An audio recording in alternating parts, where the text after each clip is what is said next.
we have the incredible opportunity we had, and we are glad we were successful, to have with us a man who speaks about the unique challenges of women in the most challenging regions of the world. You know, I really liked reading his column before he started writing about women, but now after he started writing about women, I love him.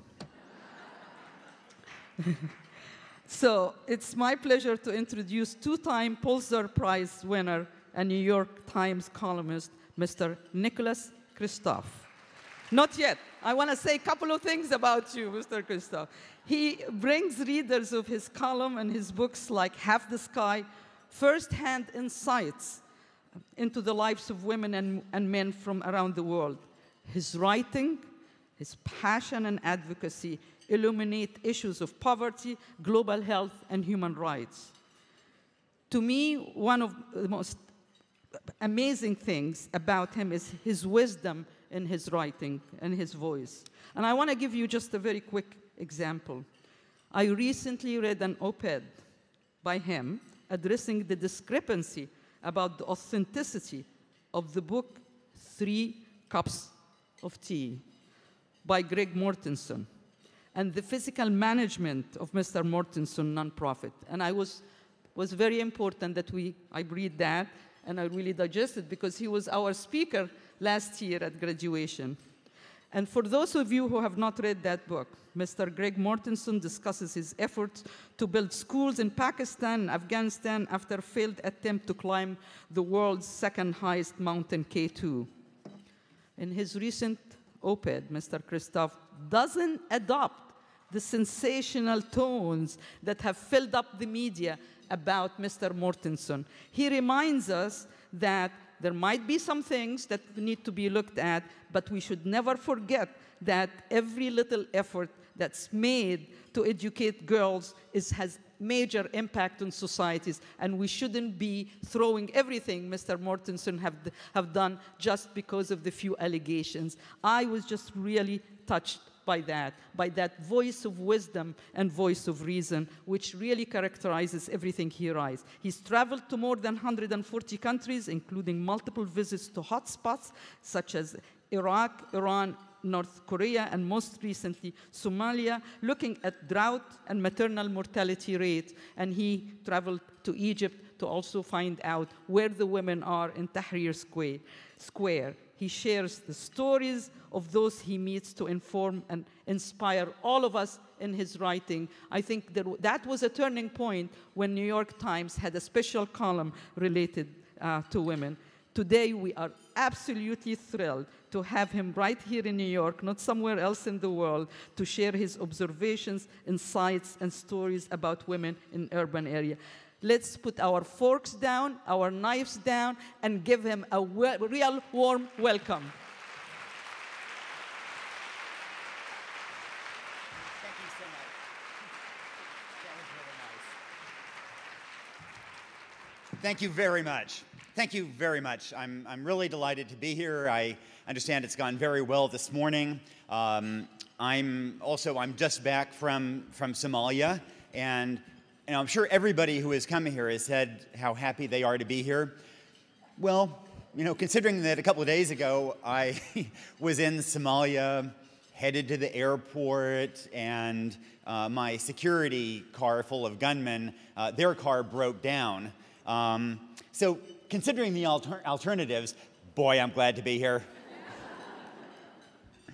And I'm especially glad to be here because I think that the mission of the conference and of the center is going to be so important. I, of course, believe that the central moral challenge for this century does involve the role of women. And the truth is that increasingly women are urbanized. And so the challenge is how to meet those needs in an urban setting. There isn't enough that we know about that. And so you're helping to address that. And I really welcome that research that is going to come out of the work you do. People are always a little bit surprised that a New York Times columnist, and a man to boot, should be writing so much about some of these kinds of issues. And let me explain a little bit how that came about. It really arose from my travels, and in particular, some of the encounters that I had as a reporter. And I think one that was kind of an epiphany for me was in Cambodia in the mid-1990s or so. I was writing about teenage prostitution. I went into a brothel in the Tulkork district of Phnom Penh and spent an afternoon interviewing two girls who had been locked up inside that brothel. One was 15, one had been sold at 14 by her stepfather, and the other had been kidnapped by a neighbor at 15 and sold to that brothel. And they were locked up there. If they had tried to run away, they would have been seized by the police and sent right back. And maybe what really shook me the most was that the 15-year-old told me that when she went missing, when she was kidnapped, her mother began searching all over Cambodia to try to find her. In Cambodia, if your teenage daughter goes missing, the place you look is the red light districts. Well, after months of searching, the mother went into that red light district and into that brothel, and they had this joyous reunion. And in my naivete, I asked, well, then why didn't your mother take you away? And the girl said something that just seared me. She said, the brothel owner, who was a woman, that the brothel owner said that she'd paid good money for me. My mother would have to buy me back. My mother didn't have the money. And I just could not believe that that was happening in the modern age, and it felt just like slavery. And the more Cheryl and I began to report on these issues, the more we came to see them in a new light and to develop two central themes. The first is that just as in the 19th century, the central moral challenge of the world was slavery, and in the 20th century, the central moral challenge was totalitarianism. In this century, we really believe that the paramount moral challenge is the oppression that is the lot of so many women and girls all around the world. Now, when we say that, I think people sometimes perceive that as hyperbole, as spin, as an exaggeration to get people's attention. And it's really not. It really isn't. It's absolutely how we see it. One reason why has to do with the fact, and let me turn the tables on you and ask you about this. Are there more males or females in the world today? Let's actually have a show of hands here. Let's put you on the spot. If you think there are more males in the world today, can you raise your hand? And if you think there are more females in the world today, can you raise your hand? I'm actually afraid the first group was right. The first group of about 3 people. There are more males in the world today. There are more females in the United States. There are more females in Europe. There are definitely more females in this room. And given equal access to food and health care, women live longer. In an egalitarian world, there would be more females. But the point is that this is not an egalitarian world, and that in much of the world, this gender discrimination is lethal. The upshot of that, and also of sex-selective abortion, is that you have between 50 and 110 million women who are missing around the globe. That is why there are more males than females worldwide. And just one way to slice and dice those statistics is that in any 10-year period, more females are discriminated against to death than all the people who were killed in all the genocides of the 20th century. It's just a stunning figure. And when you think of it in those terms, it's hard, I think, to see why this would not be the central moral challenge of the century. But the other theme that became increasingly apparent to us is that putting aside all the injustices, if you simply look at how you can most cost-effectively address so many of the great challenges of this century, whether it be global poverty, whether it be carbon emissions linked to climate change, whether it be social conflict, terrorism, then so often, I mean, there are no silver bullets here. Nothing works as well as we might hope. But typically, the most cost-effective intervention is going to be to invest in girls' education, to bring educated women into the formal labor force, to attend to their health, and watch a virtuous spiral unfold that ends up benefiting men every bit as much as women. And that is why we argue, indeed, that we shouldn't see women and girls as the problem, but as the solution. And since the events of Sunday with the capture of Osama bin Laden in Pakistan, it's maybe noteworthy to just divert for a moment and think about Pakistan and Afghanistan in that context. I think that sometimes we sort of psych ourselves out and think that discrimination against women and girls is deeply embedded in a culture and that one really can't do very much about it. And it's true that that is a challenge. But until 1971, of course, Bangladesh was a part of Pakistan.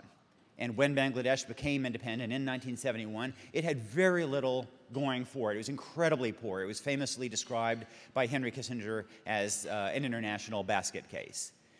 The one thing that it really did do was invest in girls' education. Today in Bangladesh, there are more girls in high school than boys. And it still obviously has enormous problems ahead. But the result of all those educated girls was that they began to fill civil society, organizations like Grameen, like BRAC, work on public health issues. And they also began to enter the formal economy. And all those garment factories producing shirts for the American economy gave a new dynamism to Bangladesh. In Bangladesh, we don't see the same degree, by any means, of social conflict, of terrorism. In Pakistan, on the other hand, girls' education and women more broadly truly have been neglected, especially since the 1970s and President Zia ul-Haq. And the upshot is that in the tribal areas that are most noted for conflict, you have only 3% female literacy. It seems to me that one lesson, and we see this in many other areas as well, Yemen would be a good example, is that while there are there's no simple toolbox for the kinds of problems that present us in Pakistan, Afghanistan, that focusing more on investing in girls, bringing those educated women into the labor force is an important element that we need to address more fully. And it always horrifies me that since 9/11 we spent close to $20 billion in Pakistan, essentially supporting the Pakistan military, which now it seems elements of may have indeed harbored Osama. And on the other hand, we have done almost nothing to promote education in Pakistan, especially girls' education in Pakistan, or women's health, or this effort to broaden society there. And over that time period, 10 years, I think we actually would be beginning to get some returns if we were relying on that kind of a toolbox. And the trade-offs are enormous. For the price of one American soldier in Afghanistan for 1 year, you can start about 20 schools and endow them for the first 3 years of operating costs. Well, I also want to offer a couple of caveats. I think that there's, that while it's very important to focus on women in urban areas because that is the future, that is where increasingly the women are, I think we should be wary of thinking that the problems in the urban areas are necessarily worse than the problems in rural areas. The problem is that women in rural areas face enormous challenges. Women in urban areas face enormous challenges. They're somewhat different challenges. Education is somewhat easier to deliver in an urban area. On the other hand, in an urban setting, you have people who are plucked out of their support network. The hierarchies that you can work through tend to be shattered, the traditional hierarchies. And there also tend to be problems of insecurity and danger and sexual violence. So the problems are different, but not necessarily heightened. And the other thing that I think we need to be wary of is that when one focuses on all the terrible things that happen to women around the world, there's a tendency sometimes to think that the basic problem is men. And maybe, as one of the few men here, I'm just feeling defensive. But one of the things that really does strike me after reporting on this so much is that I think that that is simplistic, and it has struck me so often that the notion of some kind of global female solidarity is hugely overdone, and that so many of the terrible things that happen to women all over the world happen at the hands of fellow women. Most of the human traffickers around the world are women. Most of the people who decide to cut a girl's genitals are the mothers. In India, vaccination decisions are made by mothers, and a mother is only half as likely to vaccinate her daughter as to vaccinate her son. So, and the other side of that is that if we want to elevate this issue on the agenda and get more resources and get more attention to it, then it's very important that this not just be considered a women's issue, because that will immediately marginalize it. And at the end of the day, you know, the Holocaust wasn't just a Jewish issue, civil rights weren't just a black issue, and when you have somewhere around 50 to 120 million women missing around the globe, that's not just a women's issue. It's a vast human rights issue that concerns men as well as women, and we need to form a united front to address them. A few key issues that I think need to be very high on some kind of an agenda focusing on women's health in urban settings. One that is very near and dear to my heart is the notion of human trafficking, which really is a modern form of slavery. In fact, there are a couple of differences that are illuminating. One has to do with scale. The peak of the transatlantic slave trade was actually back in the 1780s, when you had just under 80,000 slaves a year transported from Africa to the New World, just under 80,000. These days, the numbers are somewhat disputed, but it appears that about 800,000 people are transported across international borders each year, are trafficked across those borders. And that does not even include those who are trafficked within a country, which is a common form of trafficking. I mean, the scale, in other words, is greater than at the peak of transatlantic slavery.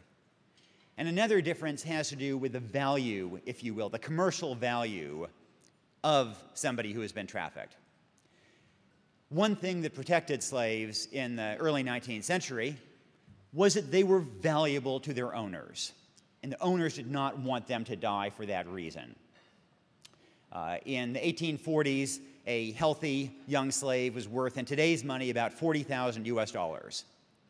In contrast, you can buy a girl in a brothel in India, in Pakistan, in Cambodia, in Malaysia, for a few $100s. And as a result, they become disposable. And that is indeed why brothel owners in those countries will periodically kill girls who are uncooperative. Some of you may know that in 2004, I did something that raised a lot of eyebrows in journalistic circles. I ended up buying two girls from their brothels in Cambodia. One I paid just over one I paid $150 for, and the other just over $200 for.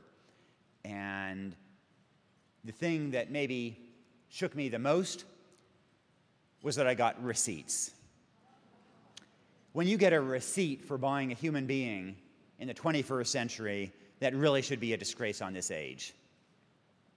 And in working with them after, I took them, I worked with a Cambodian NGO, took them back to their home villages and set them up in small businesses, and we had a series of upheavals.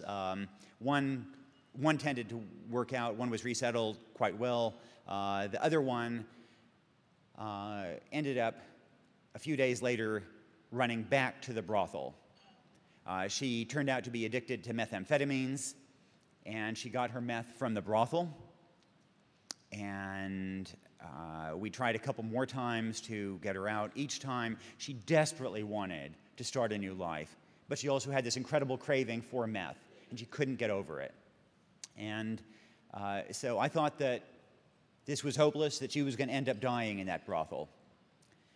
And I think that, indeed, one of the challenges with human trafficking more broadly is that we kind of give up, that we think that prostitution is the world's oldest profession. It's unfortunate, it's tragic, but it's just indelibly a part of life. And the truth is that my experiences really have taught me that we can make real progress on this. It may well be that 1,000 years from now there will still be prostitution, but you don't have to have a situation where you have 14-year-old girls kidnapped and locked up in cages. And in this case, this girl who ran back to the brothel repeatedly, after I'd given up on her, there was in fact some further movement, and it turned out that because various journalists, including me, were writing articles about the problem in Cambodia, the government began to get a little bit embarrassed. And because also the US government was doing an annual trafficking in persons report that embarrassed the Cambodian government, the government began to send word through the National Police Force to try to clamp down a little bit. Now, they did not actually close down the brothels. They did not actually arrest the trafficker in this case. But they did begin to demand more and more in bribes. The upshot was that the trafficker in this case who ran that brothel, she's a businesswoman. She was just trying to make money the best way she could. And with there being these increasing demands for bribes, she just found that it wasn't worth her while anymore running a brothel. She closed the brothel and turned it into a grocery store. And this girl in question, Sri Mom, then was able to leave the brothel, married a policeman who had been a customer, probably because if you want to get a steady supply of meth in Poipat, Cambodia, then a policeman is a good source of it. It's not an ideal solution in any ways, but it was a reminder that one really can chip away at these problems and make progress, and we shouldn't just accept realities as they are. We can change those realities. I think it's also important to remember that issues like trafficking are not only a problem of urban settings in places like Cambodia or India, Pakistan, but also very much here in the US. And it's true that the atrocities involved in trafficking tend not to be quite as horrific in the US as they are in some of those other countries, but they are still enormous. And we can't begin to talk credibly to other countries about their problems unless we do more to clean up our own act. I think we also tend to have a misunderstanding, misapprehension about the nature of trafficking in this country. We tend to think that it involves just foreign women being smuggled into the US. That is indeed one element of it. But I tend to think that the biggest part of it, and also truly the worst part, especially in terms of the age of the girls involved, has to do with domestic, American-grown girls who run away from home and ended up under the control of these pimps. It typically is a girl from a troubled home, maybe a rebellious girl who's on difficult terms with her mom, then her mom's boyfriend hits on her. At 13, she runs away to the bus station, and the only person on the lookout for girls like her at the bus station is the pimp. And the notion that a pimp is a business partner of these girls is a complete misunderstanding of that relationship. Every penny that the girl earns, every penny, they don't, there's no 50-50 split. Every penny, 100% goes to the pimp. She is completely under his control. And it is incredibly aggravating when prosecutors and police then go and arrest those 14-year-old girls and send them to juvenile detention and let the pimps go and let the Johns go. We need to change our law enforcement approach and in particular go after those pimps. They are just as subject to incentives as that Cambodian broth loader that I mentioned. We can change their setting and get them to steal cars instead or do whatever else. We can change their motivations.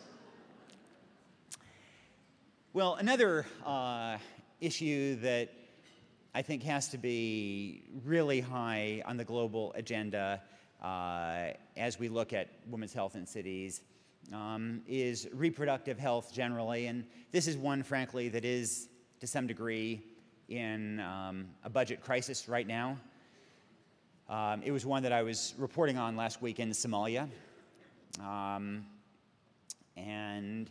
Maternal mortality and maternal health is one that has particularly galvanized me in the course of my reporting to come across women who die incredibly needlessly in childbirth when we know exactly how to save those lives. But the problem is that they have 3 strikes against them. They're poor, and they're female, and they just are not on the agenda of that country. And in addition to the maternal death, in Somalia, 1 woman in 10 will end up dying in childbirth. 1 woman in 10 in her lifetime risk of death in childbirth. For every woman who dies, you have about 20 who are injured in childbirth. And I've seen a lot of really wrenching things in my travels, but maybe the thing that is just about more heartbreaking than anything else is an obstetric fistula. And I'm sure many of you know about them. Typically, it's a childbirth injury that very often occurs to a girl whose pelvis isn't fully formed, isn't ready to have a baby. There's no doctor around. The baby gets stuck. The baby dies. She suffers internal injuries that leave her incontinent. She's leaking waste. She smells. She often has foot drops, so that nerve damage in her legs, so that she can't walk. And her life is effectively over unless she can get surgical help. One of the people who most moved me is an Ethiopian girl, Mahabuba, who was married at age 13 to a man in his 50s. Promptly got pregnant, delivered at 14 in the bush by herself, suffered a fistula. Because she was stinking, to be blunt about it, the folks there put her in a hut and took off the door so the hyenas would get her that night. She's unbelievably strong, unbelievably resilient, unbelievably courageous. There was a stick there in the hut, and all night she waved it around her head and shouted at the hyenas to keep them away. At dawn, she knew that there was a American missionary who lived about 30 miles away. She set off, she couldn't walk, she set off crawling to get to him.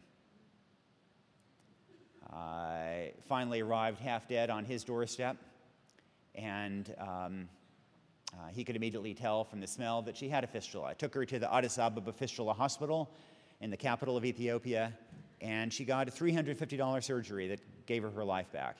And I was once telling the story of this girl, Mahabuba, and one of the people in the audience was an OBGYN named Steve Arrowsmith, an American, and it turned out that Steve had been the one who had repaired that fistula.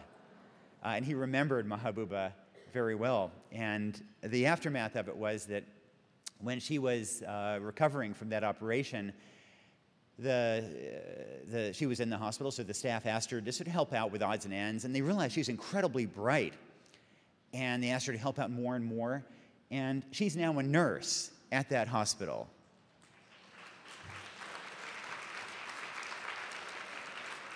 It's just a reminder that, what we're dealing here is not just tragedies, but also opportunities. We can take these people who were squandered assets and turn them into productive resources for their families, their communities, and their countries. If we're going to make progress on issues like maternal mortality, though, we have to also think about other aspects of reproductive health, and one of those has to be family planning. You can't, if you can reduce the number of pregnancies in some of these countries by half, you're going to reduce the number of maternal deaths by at least half. In Somalia, one of the families that I talked to that had just lost a mother of 8,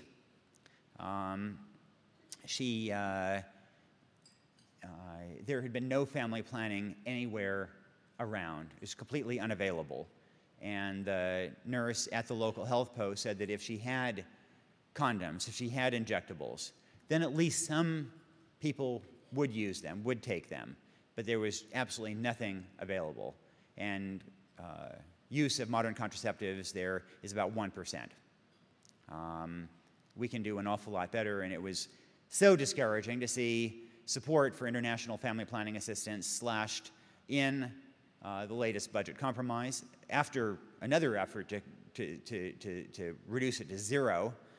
But meanwhile, there was one element of one family planning program that did get through Congress this spring. Anybody know what it was? It was a little obscure. It was sponsored by Dan Burton, the Republican congressman, passed unanimously on a voice vote. It was contraception for wild horses in BLM lands in the West. And what do you say when Congress provides contraception for wild horses but slashes contraception for human beings? It is just heartbreaking. And the upshot of that is going to be more lives lost. The other aspect of reproductive health that I was reporting on in Somalia is FGM. You know, one of the great global human rights challenges. About 3 million girls a year in Africa alone have their genitals cut. And this is something that the mothers are essentially deciding. Essentially, fathers are out of that decision-making. And this, since the 1970s, you've had a major international effort to end FGM that has essentially accomplished almost nothing.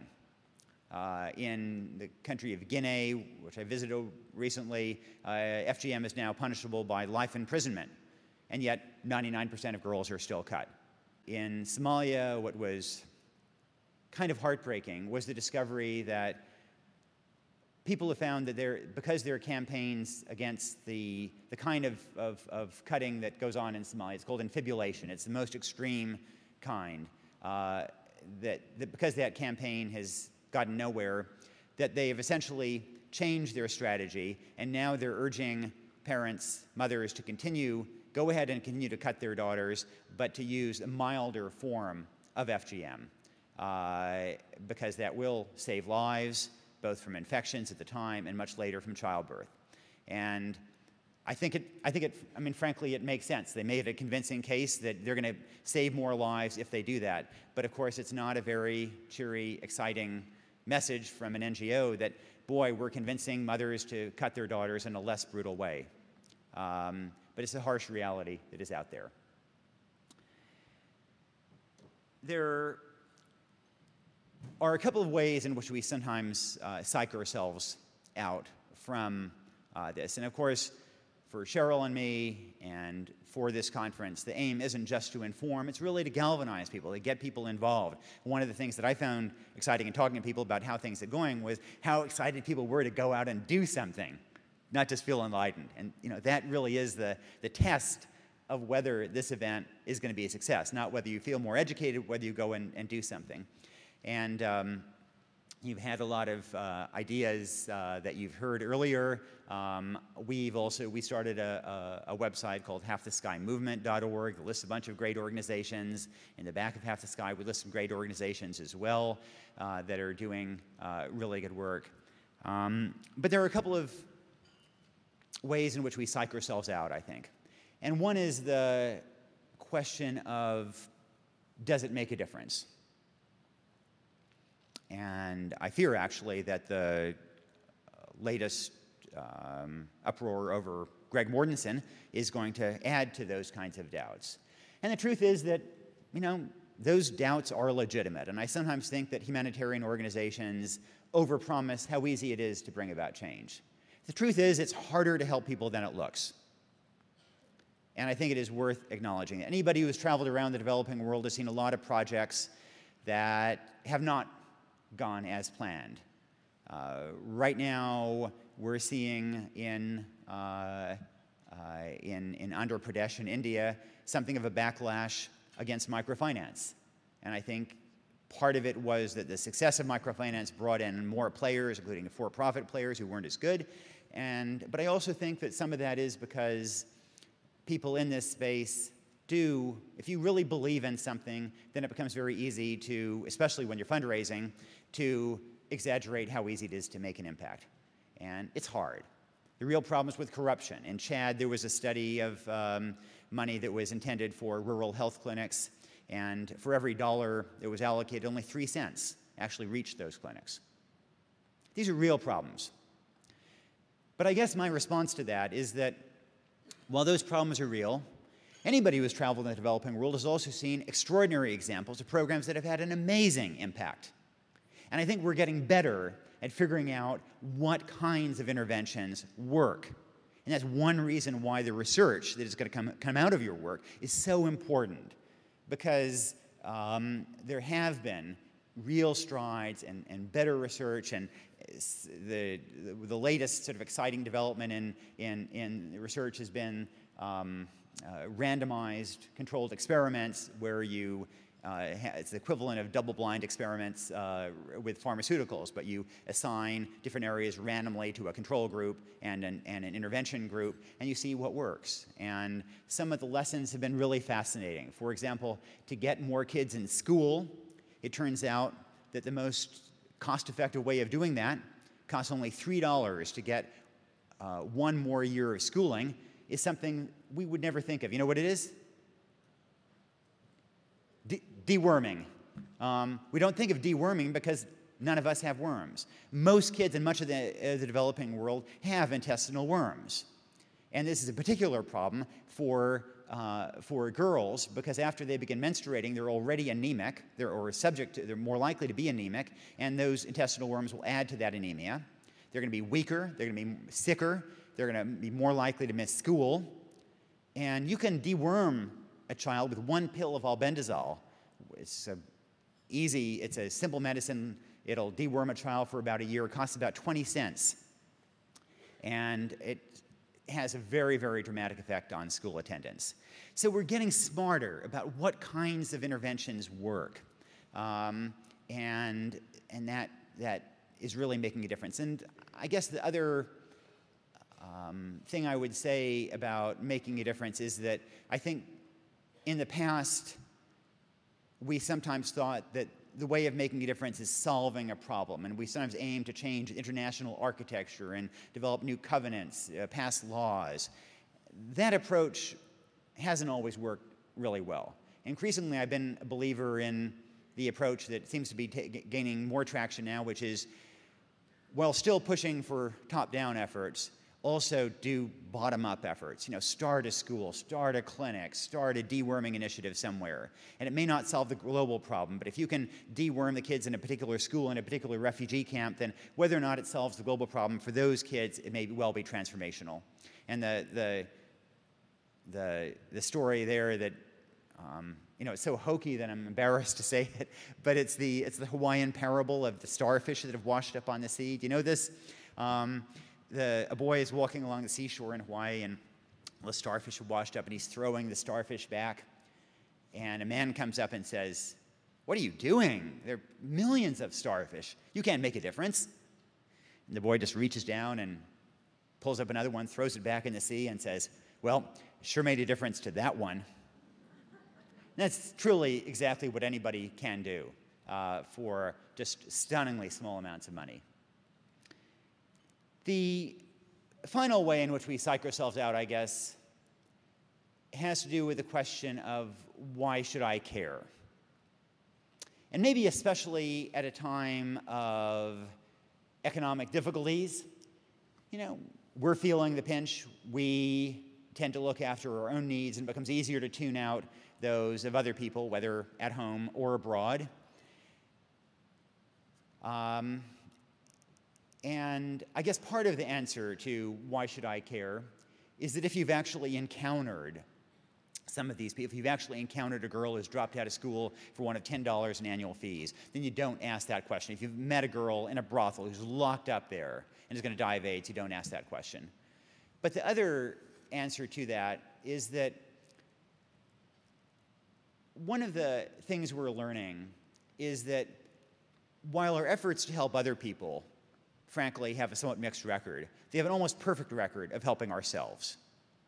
And one of the things that Cheryl and I really learned in writing Half the Sky was we wrote about needs abroad, but we also wrote about groups of Americans who were working together to try to start various initiatives to help. And typically they would start feeling, oh boy, this is a burden, this is a sacrifice, we've got so much to do.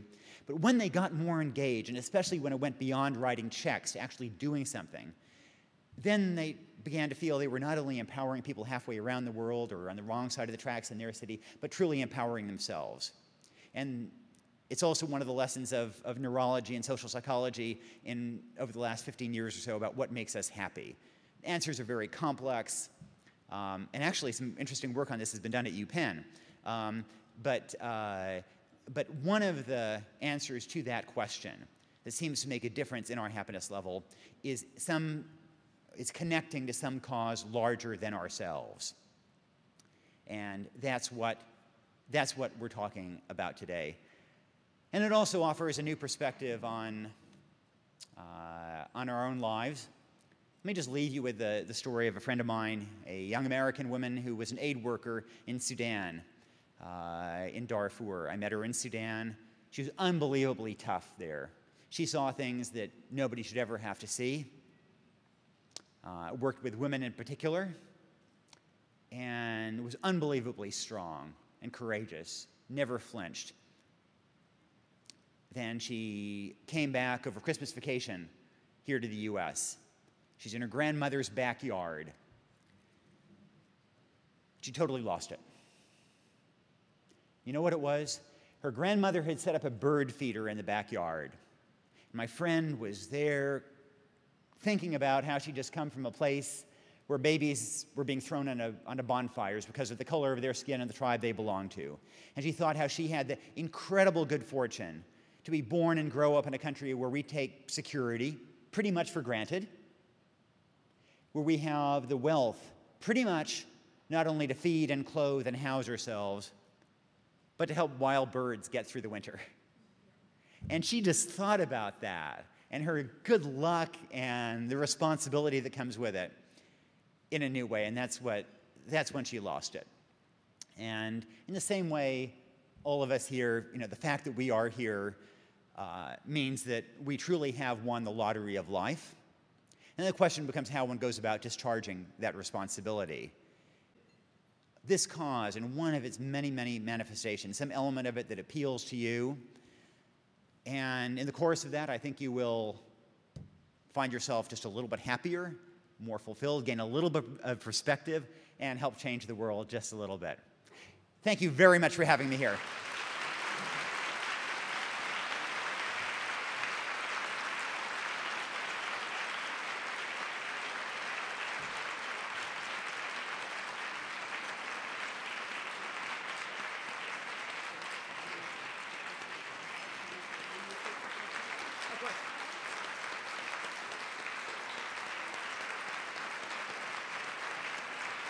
Thank you very much. You're embarrassing me.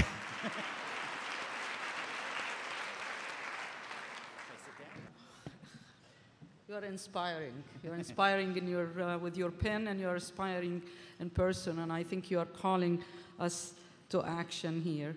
And there are maybe a couple of questions. And there are also a microphone if you would like to ask a question. But I'll start with this question that came from you.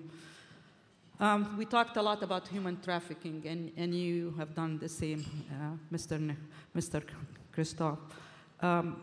It's a huge issue in the United States. It largely has gone unnoticed by healthcare providers. How we think, when we think of trafficking, we think it's somewhere else. We don't think that it is right in our backyard here in New York. Who should point this out?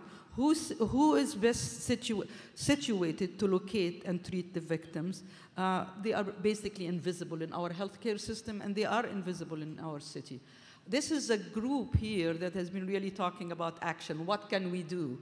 I think they are inspired. So I think it would be really helpful to hear from you on that. Well, I think we are getting a better sense of what works, and there are a lot of different interventions. There's no silver bullet, but in a sense there is silver buckshot that can address it. And it's not going to solve the problem, but it can make a real difference. among the interventions that do seem to make a difference, one is much more aggressive law enforcement against the pimps, as I mentioned earlier. And some jurisdictions are beginning to make progress on that, including New York City. New York City seems also interested in emulating what is called the Swedish model, which is also the model that is getting traction in Europe and seems to be I mean, when I started looking into this, I was sympathetic to a sort of legalize and regulate model on the basis that then you can at least get public health access to girls in the business and prevent underage trafficking. In fact, the legalize and regulate model has not worked very well. It tends to create a parallel market in underage girls, and the Swedish model of treating those in prostitution as victims getting social services and treating those purchasing sex as the criminal offenders, that seems actually to work much better, and that then reduces, because it reduces demand, it reduces the price of commercial sex, which reduces the incentive to traffic people into it. So I'd love to see jurisdictions in the US move toward the Swedish model. Some jurisdictions, including San Francisco, have experimented with the John schools, where Johns are sentenced to have a sort of day of education in which girls who have been trafficked speak to them. And I think that that seems to have an impact, that they typically think that these girls are there completely voluntarily, and when they actually hear the stories, they get pretty shaken. They see it in a different light. And there are a lot of other steps that groups are working on, but I'd say that part of it is pressure on on district attorneys, on prosecutors, on politicians to change the way we prosecute and go after pimps in particular. Thank you. You have been traveling recently to many parts of the world that had revolutions for democracy.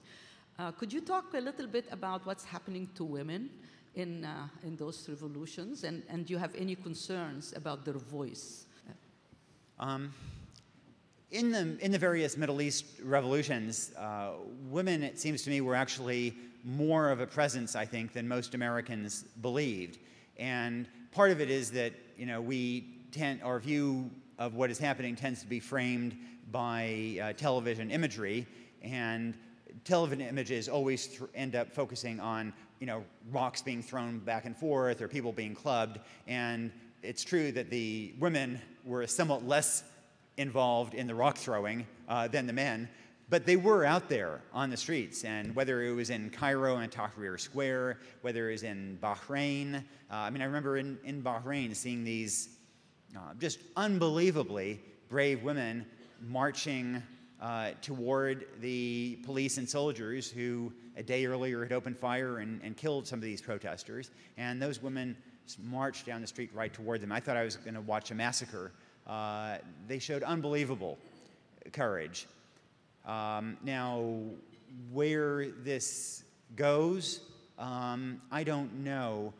Americans tended to be very concerned that in countries like Egypt, the Muslim Brotherhood was going to end up as the victor and that women would end up worse off. That was not the view of those women out there protesting, and I tend to think that that is likewise not the case. I think that, I think it would be a real mistake to bet against democracy in any of these places. And and they really did play a much more significant role than I think a lot of people in this country think. So, one last question. What starfish example can you give each one of us to leave here today with so we can make a difference in the world?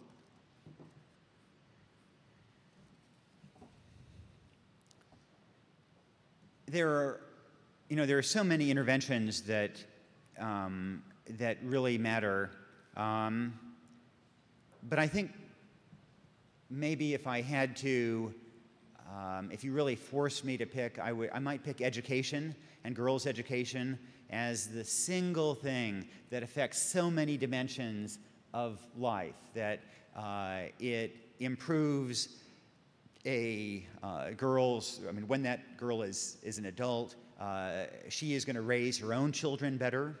Her offspring are going to be more likely to survive.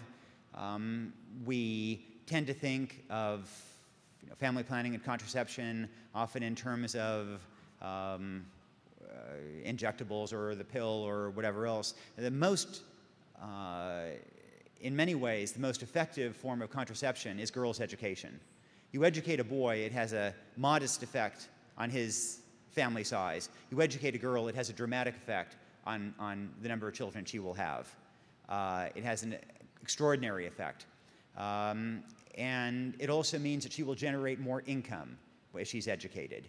And there's also pretty good evidence that when you educate that when a woman generates income, this research is utterly demoralizing if you're a man, that women, when they generate income or when they have control over assets, that money is going to be more likely to be used to start small businesses or to support children's education. Yet only 1% of the world's property is actually titled to women. And educating girls addresses so many of these aspects. And one starfish example there is a girl in Uganda. Her name is Betty, short for Beatrice, Betty Bira, and she grew up there, was not sent to school by her parents because she was a girl. Her parents thought, oh, she's a girl, she can fetch water, she can fetch firewood, she can look after her siblings. And then when she was 9 and had already missed 3 years of school, her parents got a goat through Heifer International. I'm sure you know Heifer. There's a church in Connecticut. They got 6 goats one Christmas, and one of those goats ended up in the hands of Beatrice's parents. They sold the milk from the goat, and I think got a bit of a nudge from Heifer, and used that milk money to pay Betty's school fees. She rocketed to the top of her class, stayed at the top of her class all during elementary school. In middle school and high school, began to do really well in nationwide exams, and then became the first person in her village to go abroad to study, graduated from Connecticut College, and is today working on global girls' education in the developing world. And to me, and at her graduation party at Connecticut College, she pronounced herself the luckiest girl in the world and said, "It's all because of a goat." Thank you so much.